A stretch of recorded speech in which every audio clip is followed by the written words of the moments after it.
एक ऐसा स्कैम जिसने देश के सभी पेरेंट्स की जेब में हाथ डालकर पैसे निकाले हैं। ये एक ऐसा स्कैम है कि जिसे हम तो क्या, देश की गवर्नमेंट भी स्कैम बोलने से पहले 100 बार सोचे कि भैया इसमें भी स्कैम हो सकता है। स्कैम स्कैम स्कैम हर तरफ हर जगह बस यही चल रहा है।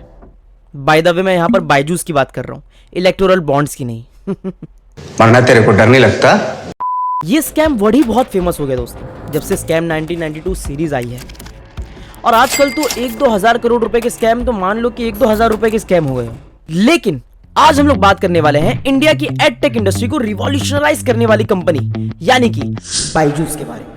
देखिए, बायजूस के बिजनेस स्टैंडर्ड से लेकर के उस पर की केस स्टडीज और डाउनफॉल तक सारी वीडियोस आपको हजारों वीडियोस मिल जाएंगी यूट्यूब पर। बट इस वीडियो में आप सीखोगे as a business owner, as a marketer and as a student कि आप लोगों को कौन सी गलतियां नहीं दोहरानी है अपने स्टार्टअप्स में।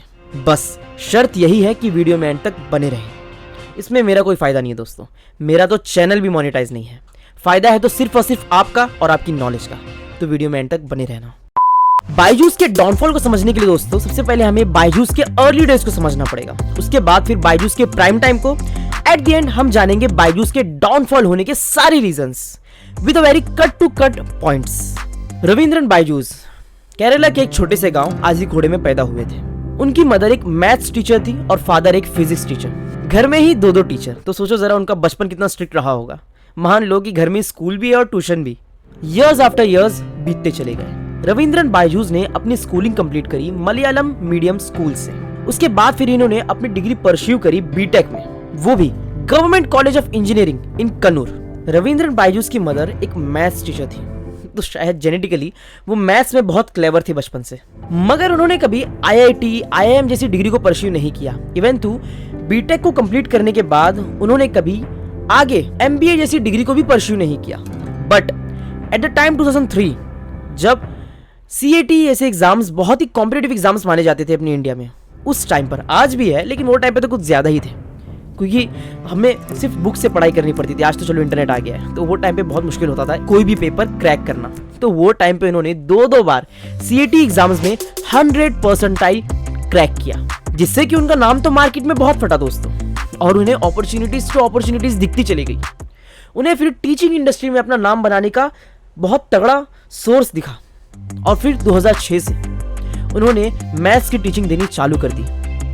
और वहां से उनको उनका पैशन मिल गया, या तो यूं कहूं कि उनको अपॉर्चुनिटी मिल गई, क्योंकि ये बहुत अपॉर्चुनिस्टिक है। और वो बात आप लोगों को समझेगी इस वीडियो के एंड तक।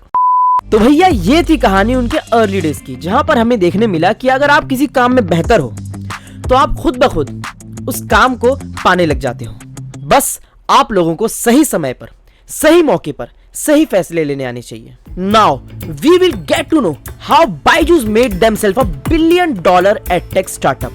ऑल ओवर इंडिया उनके लेक्चर्स सुने जाते थे। बट एट दैट टाइम ही थॉट कि अब ऑनलाइन वीडियो बेस्ड प्लेटफॉर्म्स निकालने चाहिए K-12 सेगमेंट में, यानी कि दोस्तों नर्सरी से लेकर के केजी स्टैंडर्ड से बच्चों से लेकर के 12 स्टैंडर्ड के बच्चों तक। अब यहाँ से आप लोग अपना पूरा फोकस मुझ पर देते हो, बिकॉज मुझे पता है कि आप लोग उन 1% में से हो जो लोग ऐसी वीडियोस को देखना पसंद करते हैं। तो इसीलिए मैं आप लोगों से गुजारिश कर रहा हूँ कि आप लोग अपना पूरा फोकस सब मुझ पर दे दो। 2011 में जब इनके पास अच्छे खासे पैसे आ गए थे, तब ये अपनी वाइफ दिव्या गोकुलनाथ के साथ और कुछ ग्रुप ऑफ स्टूडेंट्स के साथ मिलकर थिंक एंड लर्न नाम से कंपनी स्टार्ट करी, जहां पर वो K-12 सेगमेंट से लेकर के कॉम्पिटिटिव एग्जाम्स को क्रैक करने तक के सारे techniques and text based exams को मद्देनजर रखते हुए अपनी कोचिंग देनी स्टार्ट कर दी। थिंक एंड लर्न उस टाइम पे लोगों में पॉपुलर होता हुआ दिखा, जिसको ब्रॉडकास्ट किया जा रहा था VSAT के थ्रू, यानी कि दोस्तों टेलीविजन पर।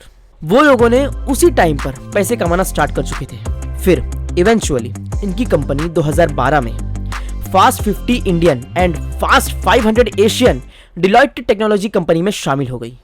वक्त आ गया 2015, जब बाहुबली जैसी ताजी मूवीज भी लोग अपने मोबाइल स्क्रीन पर देखने लगे थे। उस टाइम पर अगस्त 2015 में इन्होंने अपना बायजूस एप्लीकेशन लॉन्च किया, जहां पर ये लोग दोस्तों 4th स्टैंडर्ड से लेकर के 12th स्टैंडर्ड के सारे कंटेंट्स, सारे एजुकेटिव कंटेंट को वीडियो बेस में बनाकर प्रोवाइड करना स्टार्ट कर दिया। बायजूस ने जैसे जैसे कस्टमर्स को एक्वायर किया तो उन्हें ये चीज सीखने मिली कि कैसे बच्चे video based and animated contents को देख करके बहुत ही जल्दी अडेप्ट कर लेते हैं किसी भी इंफॉर्मेशन को, किसी भी इक्वेशंस को, किसी भी स्टोरीज को। Then they all get to know कि हमें सिर्फ अब एक्सपर्ट वीडियोस प्रोड्यूस करते रहनी है day by day. They hire the best teachers to explain the topics and video editors, musicians, 3D cartoon makers etcetera. Byju's को दोस्तों ये सारी चीजें करने के पैसे आते थे उनके वीसी से, यानी कि वेंचर कैपिटलिस्ट से। रविंद्रन बायजूस को सबसे पहली फंडिंग मिली थी 2013 में आरएन कैपिटल से। नो डाउट ये बायजूस की सबसे इनिशियल फंडिंग्स में से एक थी। अगर मैं टोटल फंडिंग की बात करूं तो दोस्तों बायजूस को टिल नाउ $5 बिलियन से भी ज्यादा की फंडिंग मिल चुके हैं। अगर मैं इन्वेस्टर्स के पोर्टफोलियो बताने लग जाऊं तो आपके होश उड़ जाएंगे। बायजूस के इनिशियल 27 एंजल इन्वेस्टर्स रह चुके हैं। उसके ऊपर से सिकुआ एंड मार्क जकरबर्ग जैसे लोगों ने $50 मिलियन, $25 मिलियन, उसके ऊपर से 2019 में कतर ने इनके इस एप्लीकेशन, इनके इस स्टार्टअप पर $150 मिलियन इन्वेस्ट किए थे। पैसा ही पैसा होगा। अब आप लोग सोच रहे होंगे कि जब भैया इनके पास इतने पैसे आ चुके थे तो आज ये डूबने की कगार पे कैसे खड़े हैं। इसमें कोई शक नहीं है दोस्तों कि बायजूस एक एडटेक रिवॉल्यूशन था, एक रिवॉल्यूशन क्रिएट कर रहा था हकीकत में इंडियन एजुकेशन सिस्टम में।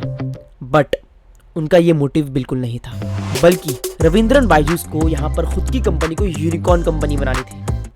वो बस एक रेस में दौड़ रहे थे। उनको अपना नाम, जो बायजूस उनका नाम है, उन्हें अपना वो नाम खड़ा करना था अंबानी, अडानी, जक, गेट्स, बेजोस, मस्क, इन लोगों के बाजू में। तो इसी रेस में अंधे बनकर दौड़ने पर इनकी आज ये हालत है।